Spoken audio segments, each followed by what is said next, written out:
Hello दोस्तों, स्वागत है आप सभी का आपके अपने प्यारे से YouTube channel BSR learning point में।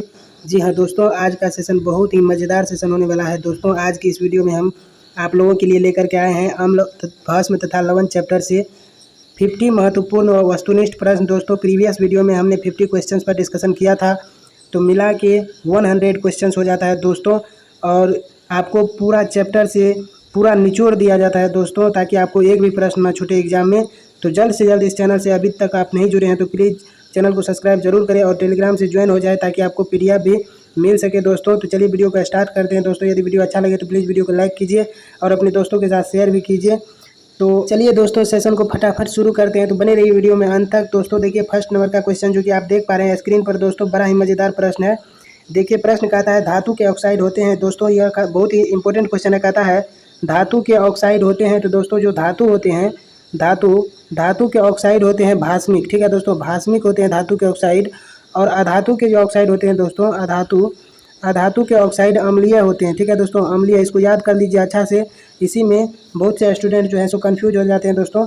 धातु के ऑक्साइड भास्मिक होते हैं और अधातु के ऑक्साइड अम्लीय होते हैं, और भस्म को क्षार भी बोलते हैं दोस्तों। इसीलिए यहाँ पर ऑप्शन नंबर बी दिया हुआ है क्षारक, जो कि आप देख रहे हैं स्क्रीन पर दोस्तों। ऑप्शन नंबर बी है क्षारक। तो यहाँ पर ऑप्शन नंबर बी इसका सही आंसर हो जाएगा कि धातु के जो ऑक्साइड होते हैं वह क्षारक होते हैं, या भास्मिक, क्षारक कहिए या फिर भास्मिक कहिए, दोनों एक ही बात हुआ दोस्तों। तो ऑप्शन नंबर आपका बी सही आंसर। तो चलिए इसी तरह से शुरुआत करते हैं और बढ़ते हैं आगे दोस्तों। अगला प्रश्न आपके सामने में जो कि आप देख पा रहे हैं स्क्रीन पर दोस्तों। अगला प्रश्न कहता है कि तनु HCl का pH मान होगा। दोस्तों कहता है तनु HCl का pH मान कितना होगा। तो सबसे पहले जानिए कि तनु किसको बोलते हैं। दोस्तों HCl को बोलते हैं हाइड्रोक्लोरिक अम्ल। ठीक है दोस्तों, हाइड्रोक्लोरिक अम्ल बोलते हैं दोस्तों HCl को, हाइड्रोक्लोरिक अम्ल बोलते हैं दोस्तों HCl को। और तनु का मतलब होता है कि उसमें जल मिलाना। ठीक है दोस्तों, जल, जैसे पानी आप लोग जानते होंगे, जल जिसको बोलते हैं जल, पानी जब इसको में मिलाएंगे दोस्तों, हाइड्रोक्लोरिक अम्ल में पानी जब मिलाएंगे दोस्तों, या पानी में हाइड्रोक्लोरिक अम्ल को मिलाएंगे दोस्तों, तो उसका pH मान क्या हो जाएगा, 0 हो जाएगा। ठीक है दोस्तों, pH मान 0 हो जाएगा, जो कि ऑप्शन नंबर आपका डी दिया हुआ है दोस्तों। तो यहाँ पर आपका सही आंसर हो जाएगा ऑप्शन नंबर डी, जो कि इस प्रश्न का सही आंसर है दोस्तों। ऑप्शन नंबर डी, यानी कि 0 हो जाएगा HCl में जब तनु करेंगे। ठीक है दोस्तों, तनु करेंगे यानी कि HCl में क्या करेंगे, जल मिलाएंगे दोस्तों, तो pH मान क्या हो जाएगा, 0 हो जाएगा। चलिए नेक्स्ट क्वेश्चन की तरफ बढ़ते हैं दोस्तों। अगला प्रश्न दोस्तों कहता है दोस्तों अमोनियम क्लोराइड का जलीय विलयन होगा। दोस्तों कहता है अमोनियम क्लोराइड का जलीय विलयन क्या होगा। तो दोस्तों सबसे पहले अमोनियम क्लोराइड का सूत्र लिख लेंगे। अमोनियम क्लोराइड का सूत्र होता है NH3Cl2। ठीक है दोस्तों, NH3Cl2 अमोनियम क्लोराइड का सूत्र होता है दोस्तों। और Cl2 जिसमें रहता है, Cl2 को बोलते हैं, यह जो है अम्लीय होता है दोस्तों। Cl2 क्या होता है, अम्लीय होता है। ठीक है दोस्तों, अम्लीय होता है। तो यहाँ पर क्या हो जाएगा, अमोनियम क्लोराइड का जो जलीय विलयन होता है वह अम्लीय होगा। ठीक है दोस्तों, अम्लीय होगा। और आप ये इस ट्रिक से भी पता कर सकते हैं दोस्तों कि जैसे नाइट्रोजन है, यह भी आपको अधातु हो गया, हाइड्रोजन भी अधातु हो गया, और क्लोरीन भी अधातु हो गया दोस्तों। ये तीनों अधातु है, और अधातु का ऑक्साइड अम्लीय होता है, जो कि प्रीवियस क्वेश्चन में हमने आपको बताया। तो क्या हो जाएगा इसका सही आंसर, अम्लीय हो जाएगा दोस्तों, जो कि ऑप्शन नंबर ए में दे रखा है दोस्तों। ऑप्शन नंबर ए इसका सही आंसर हो जाएगा, अम्लीय। ठीक है दोस्तों, चलिए नेक्स्ट क्वेश्चन की तरफ बढ़ते हैं। पूरा डिटेल में दोस्तों, पूरा एक्सप्लेन के साथ इस मज़ेदार सेशन को पूरा करेंगे दोस्तों, तो बने रहिए वीडियो में अंत तक। तो कहता है निम्नलिखित में से कौन अम्ल है। तो दोस्तों यहाँ पर देख रहे हैं हाइड्रोक्लोरिक अम्ल यहाँ पर दिया हुआ है ऑप्शन डी में। तो यह जो है एक प्रकार का, यह जो है एक अम्ल है जो कि शक्तिशाली अम्ल है, प्रबल अम्ल है दोस्तों, HCl हाइड्रोक्लोरिक अम्ल। चलिए नेक्स्ट क्वेश्चन की तरफ बढ़ते हैं दोस्तों। अगला प्रश्न कहता है कि जल में घुलनशील क्षारक क्या कहलाते हैं। दोस्तों कहते हैं जल में घुलनशील क्षारक जो है वह क्या कहलाते हैं दोस्तों। तो जल में घुलनशील क्षारक भस्म कहलाते हैं, और भस्म को दूसरा नाम बोलते हैं दोस्तों क्षार। भस्म को क्षार भी बोलते हैं, जो जल में घुलनशील हो जाता है। तो दोस्तों ऑप्शन नंबर बी दिया हुआ है, तो ऑप्शन नंबर बी इसका सही आंसर हो जाएगा। तो चलिए नेक्स्ट क्वेश्चन की तरफ बढ़ते हैं दोस्तों। अगला प्रश्न दोस्तों कहता है कि उच्च वसीय अम्लों की, जो कि आप देख पा रहे हैं, कहता है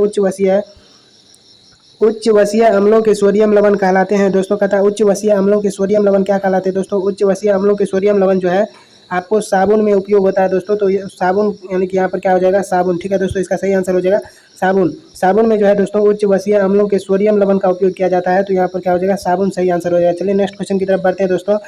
अगला प्रश्न दोस्तों कहता है, जो कि आप देख पा रहे हैं स्क्रीन पर, कहता है निम्नलिखित में से कौन क्षारक है। तो दोस्तों यहाँ पर ऑप्शन नंबर ए दिया है ज़ेरानो, zinc oxide, sulphur dioxide, carbon dioxide और नाइट्रोजन डाइऑक्साइड। तो दोस्तों यहाँ पर आपका सही आंसर हो जाएगा जिंक ऑक्साइड। जिंक ऑक्साइड जो है दोस्तों, option number A, zinc oxide यह क्षारक की तरह व्यवहार करता है दोस्तों। तो यहाँ पर क्या हो जाएगा, जिंक ऑक्साइड क्या होता है, क्षारक होता है, यानी कि भस्म होता है दोस्तों, भस्म। ठीक है, चलिए नेक्स्ट क्वेश्चन की तरफ बढ़ते हैं दोस्तों। अगला प्रश्न क्या कहता है, दोस्तों कि कोई विलयन अंडे के पिसे हुए कवच से अभिक्रिया कर एक गैस उत्पन्न करता है। दोस्तों कोई विलयन है जो अंडे के कवच से, अंडा मान के चलिए ये है, और अंडे के कवच से अभिक्रिया करके एक गैस उत्पन्न करता है जो चूने के पानी को दूधिया कर देता है। और वह गैस जो है दोस्तों, जो गैस निकलता है वह चूने के पानी को क्या कर देता है, दूधिया कर देता है दोस्तों। तो कहता है कि वह विलयन क्या है, तो वह विलयन दोस्तों ऑप्शन नंबर यहाँ पर दिया हुआ है NaCl का विलयन है, या HCl का है, या LiCl का है, या KCl का है दोस्तों। तो यहाँ पर ऑप्शन नंबर आपका बी सही आंसर हो जाएगा, HCl। ठीक है दोस्तों, अम्ल यानी कि हाइड्रोक्लोरिक अम्ल का वह विलयन हो जाएगा। ऑप्शन नंबर बी सही आंसर हो जाएगा इस प्रश्न का। चलिए दोस्तों अगला प्रश्न पे बढ़ते हैं। दोस्तों बहुत ही कम समय में इस चैनल पर आपको बहुत ज़्यादा से ज़्यादा ऑब्जेक्टिव पूरा चैप्टर का निचोड़ इस चैनल पर आपको मिलेगा दोस्तों। ऑब्जेक्टिव के माध्यम से आपको कोई भी प्रश्न बोर्ड एग्जाम में नहीं छूटेंगे दोस्तों, तो प्लीज़ चैनल को सब्सक्राइब करना ना भूलें। तो दोस्तों प्रश्न कहता है यहाँ पर कि NaOH का 10 ml विलयन HCl के 8 ml विलयन से पूर्णतः उदासीन हो जाता है। यदि हम NaOH के उसी विलयन को 20 ml ले लें तो इसे उदासीन करने के लिए HCl विलयन की कितनी मात्रा की आवश्यकता होगी। दोस्तों यहाँ पर कहता है NaOH का जब 10 मिलियन लेते हैं दोस्तों, तो वह 8 ml विलयन को पूर्णतः उदासीन करता है। जब 10 लेते हैं तो 8 ml विलयन को उदासीन करता है। तो जब 20 लेंगे दोस्तों तो 8 का दोगुना हो जाएगा। जैसे यहाँ पर देखिए, यहाँ पर 10 का दोगुना 20 हो गया दोस्तों, 10 का दोगुना 20। उसी तरह से यहाँ पर 8 का दोगुना क्या हो जाएगा, 8 गुना 2 क्या हो जाएगा, 16। ठीक है दोस्तों, 16 ml। ठीक है दोस्तों, 16 ml। तो यहाँ पर देखिए क्या हो जाएगा, इसका ऑप्शन नंबर डी सही हो जाएगा, जो कि ऑप्शन नंबर डी में दिया हुआ है 16 ml। तो ऑप्शन नंबर डी इसका सही आंसर है 16 ml। ठीक है दोस्तों, चलिए नेक्स्ट क्वेश्चन की तरफ बढ़ते हैं। अगला प्रश्न कहता है, चलिए दोस्तों अगले प्रश्न की ओर रुझान डालते हैं। अगला प्रश्न देखते हैं दोस्तों, कहता है हमारा शरीर pH मान के किस परिसर में सही तरीके से कार्य करता है। दोस्तों मनुष्य का जो शरीर है वह किस परिसर में दोस्तों सही तरीके से जो है कार्य करता है। ठीक है दोस्तों, सही तरीके से कार्य करता है। तो हमने आपको प्रीवियस वीडियो में भी बताया था कि इसका pH मान जो होता है 7 और 7.8 होता है, यानी कि कभी उदासीन भी होता है यानी कि न्यूट्रल भी होता है दोस्तों, और कभी जो है क्षारीय भी होता है। ठीक है, तो मनुष्य का जो शरीर है उसका pH मान जो दोस्तों होता है वह 7.0 से 7.8 के बीच के परिसर में कार्य करता है। तो यहाँ पर ऑप्शन नंबर आपका सी सही आंसर हो जाएगा। चलिए नेक्स्ट क्वेश्चन की तरफ बढ़ते हैं दोस्तों। अगला प्रश्न क्या है उसको देखते हैं। दोस्तों अगला प्रश्न कहता है जल में घुलनशील भस्म, कहता है जल में घुलनशील भस्म क्या कहलाते हैं। दोस्तों अभी हमने आपको बताया कि जल में घुलनशील भस्म क्षार कहलाते हैं। ऑप्शन नंबर क्या हो जाएगा, बी सही आंसर। चलिए नेक्स्ट क्वेश्चन की तरफ बढ़ते हैं। अगला प्रश्न दोस्तों कहता है निम्नलिखित में किसका pH मान अधिक क्षारीय श्रेणी में होगा। दोस्तों कहता है कि किसका pH मान जो है अधिक क्षारीय होगा, यानी कि किसका pH मान जो है 14 के निकट होगा। ठीक है दोस्तों, क्योंकि 14 के निकट जिसका pH मान होता है वह ज़्यादा क्षारीय होता है, यानी कि क्षारीय जो है वह बढ़ता है 14 की तरफ। जैसे आप pH स्केल पढ़े होंगे दोस्तों, pH स्केल, उसमें जो है pH स्केल में एक बीच में मिडिल में क्या होता है, न्यूट्रल यानी कि उदासीन होता है, उसका pH मान 7 होता है। और इधर क्षारीयता बढ़ती है और इधर अम्लीयता घटती है। तो क्या हो जाएगा, पीत का pH मान दोस्तों क्या हो जाएगा, सबसे अधिक क्षारीय हो जाएगा, जो कि ऑप्शन नंबर डी में दिया हुआ है पीत दोस्तों। तो पीत का pH मान सबसे अधिक क्षारीय होगा, तो यह 14 के निकट रहता है दोस्तों। तो ऑप्शन नंबर 62 का डी सही आंसर यानी कि पीत हो जाएगा। चलिए नेक्स्ट क्वेश्चन की तरफ बढ़ते हैं दोस्तों। अगला प्रश्न क्या कहता है, अगला प्रश्न दोस्तों कहता है निम्नलिखित में से कौन भास्मिक ऑक्साइड है। तो निम्नलिखित में से कौन जो है भास्मिक ऑक्साइड है। तो दोस्तों भास्मिक ऑक्साइड पता करने के लिए सबसे पहले हमको धातु लेना पड़ेगा। ठीक है दोस्तों, धातु, जिस ऑप्शन में धातु होगा दोस्तों वही भास्मिक ऑक्साइड होगा, और जिस ऑप्शन में अधातु होगा वह अम्लीय ऑक्साइड होगा। ठीक है दोस्तों, अम्लीय ऑक्साइड। तो देखिए धातु किसमें है, तो कार्बन और ऑक्सीजन है दोस्तों, तो ये दोनों अधातु है। यहाँ पर देखिए दोस्तों नाइट्रोजन और ऑक्सीजन है, तो नाइट्रोजन तो धातु है दोस्तों, तो यहाँ पर यही भास्मिक ऑक्साइड हो जाएगा। आप इधर भी चेक कर सकते हैं, यहाँ पर सल्फर ऑक्सीजन है दोस्तों, यह दोनों अधातु है। यहाँ पर फास्फोरस है और आपको ऑक्सीजन है, ये भी दोनों अधातु है दोस्तों। तो यहाँ पर क्या हो जाएगा, सोडियम। ठीक है, सोडियम धातु है दोस्तों, तो यहाँ पर सोडियम ऑक्साइड। ठीक है दोस्तों, ऑप्शन नंबर बी यह जो है भास्मिक ऑक्साइड। हमने आपको बताया कि धातु के ऑक्साइड भास्मिक होते हैं, तो इसीलिए सोडियम ऑक्साइड भास्मिक ऑक्साइड हो जाएंगे। चलिए नेक्स्ट क्वेश्चन की तरफ बढ़ते हैं दोस्तों। अगला प्रश्न कहता है निम्नलिखित में से कौन हाइड्रोनियम आयन है। तो दोस्तों हाइड्रोनियम आयन आपका हो जाएगा H3O+। ठीक है दोस्तों, H3O+ हो जाएगा आपका सही आंसर H3O+। ठीक है दोस्तों, हाइड्रोनियम आयन O पे प्लस चार्ज हो जाएगा दोस्तों, O पे प्लस चार्ज। ठीक है, O पे प्लस चार्ज H3O+। चलिए नेक्स्ट क्वेश्चन की तरफ बढ़ते हैं दोस्तों। अगला प्रश्न कहता है, जो कि आप देख पा रहे हैं स्क्रीन पर दोस्तों, कहता है अगला प्रश्न उदासीन विलयन का pH मान कितना होता है, जो कि आप भली भांति जानते हैं दोस्तों। उदासीन विलयन का pH मान 7 होता है, तो ऑप्शन नंबर यहाँ पर बी सही आंसर हो जाएगा। चलिए नेक्स्ट क्वेश्चन की तरफ बढ़ते हैं दोस्तों। अगला प्रश्न कहता है दोस्तों, अगला प्रश्न कहता है, जो कि आप देख पा रहे हैं निम्नलिखित में से कौन एक अम्ल है। कहता है निम्नलिखित में से कौन एक अम्ल है दोस्तों। तो अम्ल यहाँ पर देखेंगे, यहाँ पर कैल्शियम ऑक्साइड है, यहाँ पर पोटेशियम हाइड्रोक्साइड है, HCl है, Na2O है। तो यहाँ पर देखिए दोस्तों हाइड्रोक्लोरिक अम्ल दिया हुआ है, जो कि ऑप्शन नंबर सी है दोस्तों। तो यहाँ पर क्या आ जाएगा, हाइड्रोक्लोरिक अम्ल सही आंसर हो जाएगा कि हाइड्रोक्लोरिक अम्ल जो है एक अम्ल है। ठीक है दोस्तों, चलिए नेक्स्ट क्वेश्चन की तरफ बढ़ते हैं। अगला प्रश्न दोस्तों कहता है कि निम्नलिखित में कौन भस्म नहीं है। तो दोस्तों कहता है कौन भस्म नहीं है। तो दोस्तों भस्म को पहचानने का तरीका है, जिसमें OH लगा रहेगा वो भस्म है, और जिसमें नहीं लगा रहेगा वो क्या हो जाएगा, अम्ल हो जाएगा दोस्तों, या नहीं तो दूसरा चीज़ होगा। तो भस्म यदि होगा दोस्तों तो उसमें OH पक्का लगा ही रहेगा, हमेशा ये फिक्स है दोस्तों। OH लगा रहेगा तो वो क्या हो जाएगा, भस्म हो जाएगा। यह पहचानने का नियम है दोस्तों। तो देखिए इसमें किसमें OH लगा हुआ है, तो जिसमें OH लगा है दोस्तों तो वह भस्म हो जाएगा, यानी कि इसमें OH लगा है भस्म हो जाएगा, इसमें भी OH लगा है भस्म हो जाएगा। और यहाँ पर देखिए दोस्तों ज़्यादा, जबकि हमने प्रीवियस ऑब्जेक्टिव क्वेश्चन में बताया कि ज़्यादा जो है यह भस्म की तरह व्यवहार करता है, तो यह अपवाद में है दोस्तों, यह भी भस्म की तरह ही व्यवहार करता है। लेकिन आपको NaCl ऑप्शन डी में दे रखा है दोस्तों, तो NaCl जो है यह लवण है या भस्म नहीं है, तो ऑप्शन नंबर इस क्वेश्चन का डी आंसर सही हो जाएगा। चलिए नेक्स्ट क्वेश्चन की तरफ बढ़ते हैं दोस्तों। अगला प्रश्न कहता है कि शुद्ध जल का pH मान 25 डिग्री सेल्सियस में निम्नलिखित में किसके करीब होगा। तो दोस्तों शुद्ध जल का pH मान जो है हमेशा 7 होता है दोस्तों, चाहे वह डिग्री सेल्सियस यहाँ पर 25 डिग्री सेल्सियस पर बोल रहा है, तो यहाँ पर हो जाएगा शुद्ध जल का जो pH मान होता है वह 7 होता है। इसको याद रखिए दोस्तों, बहुत ही इंपॉर्टेंट प्रश्न है। शुद्ध जल का pH मान 7 होता है। इसको याद रखने का ट्रिक है कि सप्ताह में 7 दिन होते हैं दोस्तों, और 7 दिन पानी पीना जो है अनिवार्य है दोस्तों। 7 दिन आप पानी पीते हैं यानी कि जल पीते हैं, तो शुद्ध जल का pH मान कितना हो जाएगा, 7 हो जाएगा। चलिए नेक्स्ट क्वेश्चन की तरफ बढ़ते हैं दोस्तों। अगला प्रश्न कहता है बेकिंग पाउडर है। तो दोस्तों बेकिंग पाउडर एक मिश्रण है दोस्तों, ऑप्शन नंबर ए सही हो जाएगा। बेकिंग पाउडर एक प्रकार का मिश्रण है। चलिए नेक्स्ट क्वेश्चन पर चलते हैं। अगला प्रश्न दोस्तों कहता है निम्नलिखित में कौन लवण है। तो लवण दोस्तों कहता है पहचानने के लिए, तो लवण हो जाएगा यहाँ पर आपको NaCl, जिसको नमक बोलते हैं, यह लवण है दोस्तों। ऑप्शन नंबर बी सही आंसर हो जाएगा, लवण हो जाएगा ये। और इधर देखिए ये HCl जो है यह अम्ल हो जाएगा, NaOH ये ये जो है सोडियम हाइड्रोक्साइड हो जाएगा, ये भी भस्म है। और दोस्तों ये जो है KOH ये भी भस्म है दोस्तों, जिसमें OH लगा रहता है भस्म रहता है, और इसमें नहीं लगा है ये अम्ल हो जाएगा, हाइड्रोक्लोरिक अम्ल। और NaCl दोस्तों ये जो है NaCl ये आपका लवण है। चलिए नेक्स्ट क्वेश्चन की तरफ बढ़ते हैं। अगला प्रश्न दोस्तों कहता है निम्नलिखित में कौन, दोस्तों कहता है निम्नलिखित में कौन एक अम्ल है। तो दोस्तों निम्नलिखित में कौन एक अम्ल है, तो यहाँ पर देखिए नाइट्रिक अम्ल यहाँ पर दिया है HNO3, ठीक है, जिसको सोरे का अम्ल भी बोलते हैं दोस्तों। यह बहुत ही इंपॉर्टेंट है, जो कि बार बार एग्जाम में पूछे जाते हैं कि निम्नलिखित में से कौन सा एक अम्ल है। तो ये HNO3 जो है दोस्तों यह एक अम्ल है, जिसको सोरे का अम्ल बोलते हैं दोस्तों, सोरे का अम्ल, ठीक है दोस्तों, सोरे का अम्ल, जो कि बार बार एग्जाम में पूछे जाते हैं। चलिए नेक्स्ट क्वेश्चन की तरफ बढ़ते हैं दोस्तों। अगला प्रश्न कहता है निम्नलिखित में कौन धातु HCl या NaOH से विलयन से अभिक्रिया करके हाइड्रोजन गैस मुक्त करता है। कहता है कौन सा ऐसा धातु है जो HCl यानी कि हाइड्रोक्लोरिक अम्ल और NaOH सोडियम हाइड्रोक्साइड से अभिक्रिया करके हाइड्रोजन गैस मुक्त करता है, यानी कि हाइड्रोजन गैस को मुक्त करता है दोस्तों। तो यहाँ पर हो जाएगा जिंक, ठीक है दोस्तों, ऑप्शन नंबर बी सही आंसर हो जाएगा। जिंक ऐसा धातु है जो इन दोनों से अभिक्रिया करके हाइड्रोजन गैस को मुक्त करता है, तो ऑप्शन नंबर आपका बी सही आंसर। चलिए नेक्स्ट क्वेश्चन की तरफ बढ़ते हैं। अगला प्रश्न दोस्तों कहता है एक जलीय विलयन का pH मान 3 है, तो इसका POH का मान कितना होगा। दोस्तों एक जलीय विलयन है जिसका pH मान 3 दिया हुआ है, और इसमें कहता है POH का मान कितना होगा। तो दोस्तों pH स्केल में कुल मिलाकर 14 रहते हैं, ठीक है दोस्तों, 0 से लेकर के 14 तक रहता है।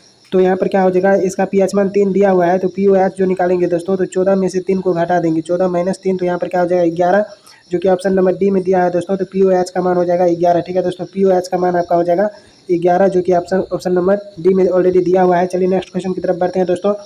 अगला प्रश्न कहता है यहाँ पर कि किसी विलयन के pH का मान 4 है तो विलयन होगा। दोस्तों pH मान 4 है, ठीक है दोस्तों, pH मान 4 है, यानी कि 7 से आपको कम है, 7 से कम है इसका pH मान, ठीक है दोस्तों। तो 7 से कम है pH मान, तो यह विलयन क्या हो जाएगा, अम्लीय हो जाएगा, जो कि ऑप्शन नंबर ए में दिया हुआ है। जब विलयन का pH मान 7 से कम रहता है तो वह अम्लीय होता है, और 7 से अधिक रहता है तो वह भास्मिक होता है। चलिए नेक्स्ट क्वेश्चन की तरफ बढ़ते हैं। अगला प्रश्न दोस्तों कहता है निम्न में किस अवस्था में एसिटिक अम्ल विद्युत का संचालन करता है। तो दोस्तों कोई भी अम्ल है जब तक उसको जल में घोलेंगे नहीं, जल में उसको घुलाएंगे नहीं, तो वह विद्युत का चालन नहीं करेगा, ठीक है दोस्तों। तो उसको क्या करना पड़ता है, सबसे पहले जल में घोलना पड़ता है दोस्तों, ठीक है दोस्तों, जल में डालना पड़ता है, तब विद्युत का वो जो है चालन करता है, ठीक है दोस्तों, विद्युत का चालन करता है। चलिए इसका सही आंसर हो जाएगा, इस प्रश्न का सही आंसर हो जाएगा जल के विलयन में, ठीक है दोस्तों, जल के विलयन में सही आंसर ऑप्शन नंबर बी। चलिए नेक्स्ट क्वेश्चन की तरफ बढ़ते हैं दोस्तों। अगला प्रश्न कहता है निम्नलिखित में किसका pH मान न्यून होगा। तो कहता है निम्नलिखित में किसका pH मान न्यून होगा। तो दोस्तों अमाशय का pH मान जो होता है वह 1.0 होता है, तो इन सब के pH मान से कम है इसका pH मान। और यह अमाशय का रस बहुत, जिसको हाइड्रोक्लोरिक अम्ल बोलते हैं दोस्तों, HCl इसी को बोलते हैं हाइड्रोक्लोरिक अम्ल। तो यह जो है इसका pH मान 1.0 होता है, जो कि ऑप्शन नंबर आपका डी सही हो जाएगा। इसका pH मान न्यून होता है, न्यून मतलब होता है कम, यानी कि किसका pH मान कम है, तो अमाशय रस का pH मान कम होता है, ठीक है, और यह अम्लीय होता है। चलिए नेक्स्ट क्वेश्चन की तरफ बढ़ते हैं दोस्तों। अगला प्रश्न कहता है कि जलीय विलयन में एसिटिक अम्ल का आयनन होता है। जलीय विलयन में एसिटिक अम्ल का आयनन क्या होता है दोस्तों, तो एसिटिक अम्ल होता है दोस्तों CH3COOH। तो यह जो है दुर्बल अम्ल होता है दोस्तों। दुर्बल अम्ल इसलिए होता है क्योंकि यह जल में पूर्ण रूप से नहीं घुलता है और आंशिक रूप से ही घुलता है। तो यहाँ पर ऑप्शन नंबर बी सही हो जाएगा, क्योंकि ये जो है आंशिक रूप से ही घुलता है, ठीक है दोस्तों, आंशिक रूप से ही आयनित होता है। चलिए नेक्स्ट क्वेश्चन की तरफ बढ़ते हैं। इसका आंसर सही आंसर हो जाएगा बी नंबर ऑप्शन। चलिए नेक्स्ट क्वेश्चन की तरफ बढ़ते हैं। अगला प्रश्न दोस्तों कहता है प्लास्टर ऑफ पेरिस का रासायनिक सूत्र क्या है? तो दोस्तों प्लास्टर ऑफ पेरिस का रासायनिक सूत्र होता है CaSO4 × 2H2O। यहाँ भी दोस्तों दिया है CaSO4 × 2H2O, तो यहाँ पर दोनों ऑप्शन इसका सही आंसर हो जाएगा CaSO4 × 2H2O। ठीक है दोस्तों, CaSO4 × 2H2O दोनों ऑप्शन इसका सही आंसर हो जाएगा। चलिए नेक्स्ट क्वेश्चन की तरफ बढ़ते हैं दोस्तों। अगला प्रश्न क्या कहता है उसको देखते हैं। कहता है निम्नलिखित के जलीय विलयन का पीएच मान अधिकतम होगा। कहता है किसके जलीय विलयन का पीएच मान अधिकतम होगा? तो दोस्तों Na2CO3 का जलीय विलयन का जो पीएच मान होगा उसका अधिकतम होगा। ठीक है दोस्तों, विलयन में Na2CO3 का जो जलीय विलयन होगा उसका पीएच मान दोस्तों अधिकतम होगा। चलिए नेक्स्ट क्वेश्चन की तरफ बढ़ते हैं दोस्तों। अगला प्रश्न दिया हुआ है बैटरी का अम्ल है। तो दोस्तों बैटरी का अम्ल क्या है? तो बैटरी का अम्ल है सांद्र H2SO4 जो है बैटरी का अम्ल है दोस्तों। तो यहाँ पर क्या हो जाएगा सांद्र का मतलब होता है कि जिसमें जल का अंश बहुत कम हो। ठीक है दोस्तों, सांद्र का मतलब होता है जिसमें जल नहीं मिलाया गया हो, यानी कि जल का अंश बहुत ही कम हो, न के बराबर, उसको बोलते हैं सांद्र। यह जो है सांद्र H2SO4 जो है यह बहुत ही प्रबल होता है दोस्तों, यानी कि मजबूत होता है। ठीक है दोस्तों, बहुत ही प्रबल यानी कि मजबूत होता है, तो बैटरी का अम्ल के रूप में इसका प्रयोग किया जाता है। चलिए नेक्स्ट प्रश्न की ओर बढ़ते हैं दोस्तों। अगला प्रश्न को देखते हैं। अगला प्रश्न कहता है निम्नलिखित में से कौन प्रबल भस्म है? तो दोस्तों कौन सा जो है प्रबल भस्म है? तो यहाँ पर सोडियम हाइड्रोक्साइड दिया हुआ है ऑप्शन नंबर बी में। यह जो है प्रबल भस्म है दोस्तों, सोडियम हाइड्रोक्साइड। चलिए नेक्स्ट क्वेश्चन की तरफ बढ़ते हैं दोस्तों। बहुत ही कम समय में आपको इस चैनल पर बहुत ज़्यादा से ज़्यादा ऑब्जेक्टिव सेशन आपको कराया जाएगा दोस्तों, और आपको ऑब्जेक्टिव पे पूरा का पूरा कमांड कराया जाएगा दोस्तों। एक भी प्रश्न आपसे एग्जाम में नहीं छूटेगा, तो प्लीज़ इस चैनल से जल्दी जुड़ जाइए। तो देखिए अगला प्रश्न दोस्तों कहता है निम्नलिखित में से किसकी प्रकृति अम्लीय है? तो कहता है निम्नलिखित में से किसकी प्रकृति जो है अम्लीय है? तो दोस्तों मानव रक्त, इसका भी पीएच मान 7 से अधिक होता है, और चूना जल इसका भी पीएच मान 7 से आपको अधिक होता है। ठीक है दोस्तों, 7 से अधिक होता है। और यदि बात करें हम एंटासिड, तो इसका भी पीएच मान जो है 7 से अधिक होता है। यह भी भस्मी होता है, तीनों भस्म है दोस्तों, लेकिन लाइम जूस जो है दोस्तों इसका पीएच मान 7 से कम होता है, इसीलिए क्या हो जाएगा अम्लीय होगा। तो यह अम्लीय प्रकृति का होगा, 82 का डी नंबर ऑप्शन सही हो जाएगा। चलिए नेक्स्ट क्वेश्चन की तरफ बढ़ते हैं दोस्तों। अगला प्रश्न कहता है इमली में कौन सा अम्ल होता है? तो दोस्तों इमली में जो है टार्टरिक अम्ल होता है, जो कि ऑप्शन नंबर बी में दिया हुआ है। इमली में टार्टरिक अम्ल होता है। चलिए नेक्स्ट क्वेश्चन की तरफ बढ़ते हैं दोस्तों। अगला प्रश्न कहता है निम्नलिखित में दोस्तों कहता है अगला प्रश्न, जो कि आप देख पा रहे हैं स्क्रीन पर, कहता है निम्नलिखित में कौन अम्लीय ऑक्साइड है? तो दोस्तों कहता है निम्नलिखित में कौन अम्लीय ऑक्साइड है? तो हमने आपको बताया कि अम्लीय ऑक्साइड तब होगा दोस्तों जब वह अधातु होगा। तो यहाँ पर देखिए कैल्शियम ये भी धातु है, मैग्नीशियम ये भी धातु है, सोडियम ये भी धातु है, लेकिन सल्फर अधातु है दोस्तों। यहाँ पर सल्फर जो है क्या हो जाएगा अम्लीय ऑक्साइड हो जाएगा, ऑप्शन नंबर सी सही आंसर हो जाएगा, सल्फर डाइऑक्साइड। चलिए नेक्स्ट क्वेश्चन की तरफ बढ़ते हैं दोस्तों। अगला प्रश्न कहता है कार्बन डाइऑक्साइड जल से अभिक्रिया करके बनाता है। तो दोस्तों कार्बन डाइऑक्साइड जल से अभिक्रिया करके कार्बोनिक अम्ल बनाता है, जो कि ऑप्शन नंबर बी में दिया हुआ है दोस्तों, 85 का B number option. Carbon dioxide जल से अभिक्रिया करके कार्बोनिक अम्ल बनाता है। चलिए नेक्स्ट क्वेश्चन की तरफ बढ़ते हैं दोस्तों। अगला प्रश्न कहता है निम्नलिखित में भास्मिक लवण कौन है? तो दोस्तों निम्नलिखित में भास्मिक लवण कौन है? तो भस्म को पहचानने का तरीका है दोस्तों कि जिसमें OH लगा हो वह भस्म होता है। यहाँ पर देखिए OH लगा हुआ है, तो यही भास्मिक अम्ल हो जाएगा, ऑप्शन नंबर ए सही आंसर हो जाएगा, भास्मिक अम्ल। ठीक है दोस्तों, चलिए नेक्स्ट क्वेश्चन की तरफ बढ़ते हैं। अगला प्रश्न दोस्तों कहता है आर्हेनियस अम्ल जलीय विलयन में डैश करता है दोस्तों। तो आर्हेनियस अम्ल का जब बात होगा दोस्तों, अम्ल का बात होगा आर्हेनियस अम्ल जलीय विलयन में, और अम्ल का बात होगा तो वह H+ को क्या करता है बढ़ाता है। यदि आपको यहाँ पर भस्म का बात होगा तो वो H- को बढ़ाता है। ठीक है दोस्तों, क्योंकि भस्म जो है वो H- जो है भस्म का पहचान है। तो यदि यहाँ पर भस्म की चर्चा होगी तो वो H- को बढ़ाता है, और यदि अम्ल की चर्चा होगी तो H+ को बढ़ाता है, जो कि ऑप्शन नंबर आपको बी में दिया हुआ है दोस्तों, H+ को बढ़ाता है, तो इसका ऑप्शन नंबर बी सही आंसर हो जाएगा। चलिए नेक्स्ट क्वेश्चन की तरफ बढ़ते हैं। अगला प्रश्न दोस्तों कहता है निम्नलिखित में कौन विलयन प्रबल अम्लीय होगा? तो कहता है निम्नलिखित में कौन विलयन जो है प्रबल अम्लीय होगा? तो यहाँ पर दोस्तों ऑप्शन नंबर यहाँ पर बी में दिया है pH 0। दोस्तों आप pH स्केल पढ़े होंगे, यहाँ पर 1 से लेकर के 14 तक रहता है दोस्तों, और इधर जो है यहाँ पर 7 से इधर अम्लीयता बढ़ती है, और 7 से इधर जो है अम्लीयता यहाँ पर भास्मिकता बढ़ती है। तो दोस्तों यहाँ पर अम्ल का बात कर रहा है, तो प्रबल अम्ल जो है इधर होगा। ठीक है दोस्तों, और यह जो है 0 से स्टार्ट होता है, तो जिसका pH मान 0 होगा दोस्तों, pH मान जब 0 होगा तो अम्लीय शक्ति जो है अधिक होगी, यानी कि अम्लीय शक्ति बढ़ेगी। तो यहाँ पर कहता है कौन प्रबल अम्लीय है? तो प्रबल मतलब मजबूत अम्लीय है, तो जिसका pH मान 0 होगा वह प्रबल अम्लीय होगा, ऑप्शन नंबर आपका बी सही आंसर हो जाएगा। चलिए नेक्स्ट क्वेश्चन की तरफ बढ़ते हैं। अगला प्रश्न दोस्तों कहता है निम्नलिखित में से किस लवण में रवा जल नहीं रहता है? तो दोस्तों नीलात होता है, इसमें भी रवा जल रहता है, बेकिंग सोडा में नहीं रहता है, जिप्सम में भी रहता है, धोने वाला सोडा में भी रहता है, तो ऑप्शन नंबर आपका बी हो जाएगा, बेकिंग सोडा। बेकिंग सोडा में दोस्तों रवाकरण जल नहीं होता है, रवाकरण जल। चलिए नेक्स्ट क्वेश्चन की तरफ बढ़ते हैं दोस्तों। अगला प्रश्न कहता है सोडियम सल्फेट का जलीय विलयन है। तो दोस्तों सोडियम सल्फेट का जो जलीय विलयन, सोडियम सल्फेट आपको हो जाएगा NaSO4। ठीक है दोस्तों, इसको बोलते हैं सोडियम सल्फेट। NaSO4 का जलीय विलयन दोस्तों हो जाएगा आपको उदासीन। ठीक है दोस्तों, उदासीन हो जाएगा, यहाँ पर ऑप्शन नंबर ए सही आंसर हो जाएगा, सोडियम सल्फेट का जलीय विलयन उदासीन होता है। चलिए नेक्स्ट क्वेश्चन की तरफ बढ़ते हैं। अगला प्रश्न दोस्तों कहता है अभिक्रिया दिया हुआ रिएक्शन, अभिक्रिया इतना इतना, यहाँ पर दोस्तों O होगा, ठीक है, H2O होगा, अभिक्रिया इतना H2O reversible reaction H2O plus OH में जल है, तो यहाँ पर जल क्या है दोस्तों, यहाँ पर जल हो जाएगा एक दुर्बल अम्ल और एक दुर्बल भस्म, ठीक है दोस्तों, एक दुर्बल अम्ल और एक दुर्बल भस्म दोनों की तरह व्यवहार करेगा दोस्तों जल, ठीक है।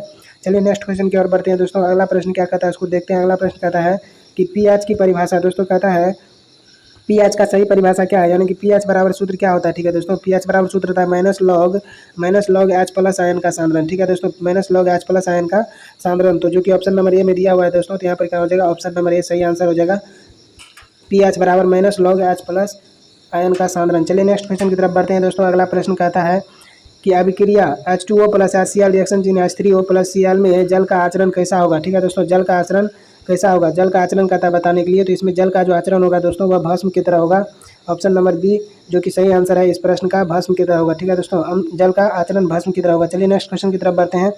अगला प्रश्न दोस्तों कहता है कि बेकिंग पाउडर का एक दोस्तों कहता है कि बेकिंग पाउडर का एक अवयव सोडियम बाइकार्बोनेट है, तो दूसरा अवयव क्या है, यानी कि बेकिंग पाउडर का जो एक अवयव है दोस्तों, बेकिंग पाउडर का जो एक अवयव है यह सोडियम कार्बोनेट है, ठीक है दोस्तों, NaCO3 है दोस्तों, तो दूसरा अवयव क्या है, तो दूसरा अवयव दोस्तों टार्ट्रिक अम्ल हो जाएगा, टार्ट्रिक अम्ल, जो कि ऑप्शन नंबर आपको सी में दिया हुआ है टार्ट्रिक अम्ल, तो क्या हो जाएगा इसका सही आंसर टार्ट्रिक अम्ल।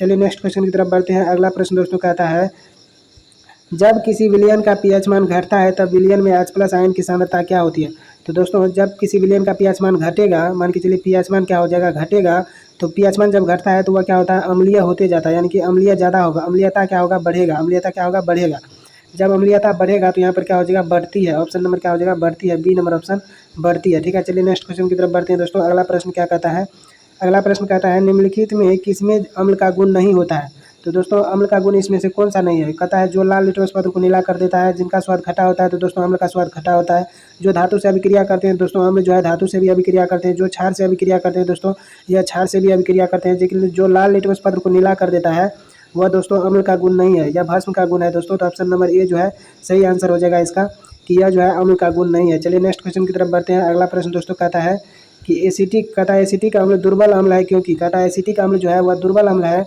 क्योंकि यह क्या है, तो एसिटिक अम्ल जो है दुर्बल अम्ल है क्योंकि यह आंशिक रूप से आयनित होता है, ठीक है दोस्तों, यह क्या होता है, आंशिक रूप से आयनित होता है, जो कि ऑप्शन नंबर सी में दिया हुआ आंशिक रूप से आयनित होता है, इसीलिए यह क्या है, दुर्बल अम्ल है। तो दोस्तों चलिए अब 100 क्वेश्चन पर पहुंचने वाले हैं दोस्तों।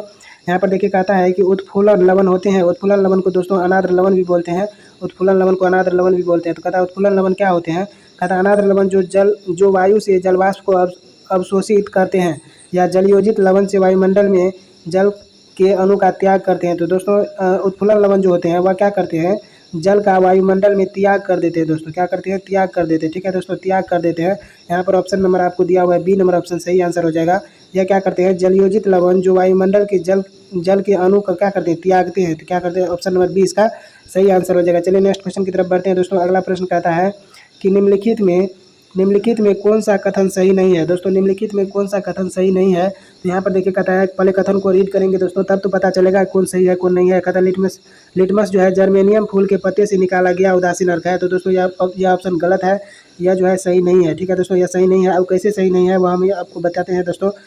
लिटमस जो है यह लिटमस लाइकेन पौधा से निकाला गया था दोस्तों, लाइकेन थेलोफाइटा वर्ग के पौधा था दोस्तों, लाइकेन पौधा, थेलोफाइटा वर्ग का पौधा जो कि लाइकेन पौधा, ठीक है दोस्तों, थेलोफाइटा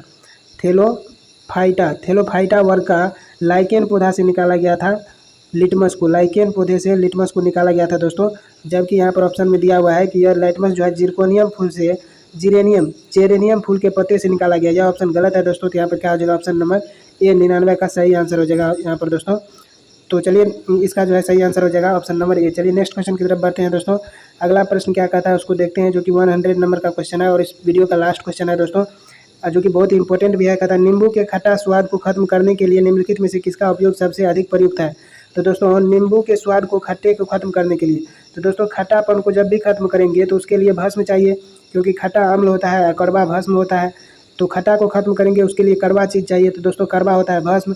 तो यहाँ पर कहता है एक पदार्थ जिसका pH मान 8 से अधिक हो, तो दोस्तों जिसका pH मान 7 से अधिक होगा वह भस्म होगा, यदि उसका pH मान 8 से भी अधिक होगा तो वह और अधिक भस्म होगा। तो यहाँ पर क्या हो जाएगा दोस्तों, ऑप्शन नंबर डी, ठीक है। उसके खट्टेपन को खत्म करने के लिए ऑप्शन नंबर डी में कहता है कि एक पदार्थ जिसका पीएच मान 8 से अधिक हो, यानी कि भस्म हो, उसका प्रयोग करेंगे। तो हाँ, उसी का प्रयोग करेंगे। ऑप्शन नंबर क्या हो जाएगा? डी इसका सही आंसर हो जाएगा।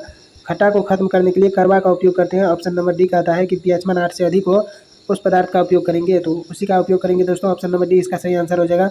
तो इस वीडियो के माध्यम से दोस्तों हमने आपको 100 क्वेश्चन जो है सो 50 क्वेश्चंस इस वीडियो के माध्यम से हमने आपको दिया, और प्रीवियस वीडियो में हमने अम्ल भस्म चैप्टर से 50 क्वेश्चंस पर डिस्कशन किए थे दोस्तों। तो मिला करके 100 क्वेश्चंस हो गया, जो कि पूरा चैप्टर का निचोड़ था दोस्तों। यदि आपको वीडियो अच्छा लगा दोस्तों, पसंद आया, तो वीडियो को लाइक कीजिए। आपका एक लाइक हमें मोटिवेशन मिलता है दोस्तों, और इसी तरह के वीडियो आप लोगों के बीच लाते रहते हैं। और इस चैनल पर आपको कक्षा 10th के सभी विषयों का ऑब्जेक्टिव क्वेश्चंस पूरा निचोड़ के साथ चैप्टर वाइज आपको प्रोवाइड किया जाएगा दोस्तों। तो प्लीज़ चैनल को सब्सक्राइब करना ना भूलें, और अपने दोस्तों के साथ शेयर भी करें। कमेंट बॉक्स में जरूर लिखें दोस्तों यह वीडियो आपको कैसा लगा। तो मिलेंगे नेक्स्ट वीडियो में, तब तक के लिए thank you so much for watching this video. Take care.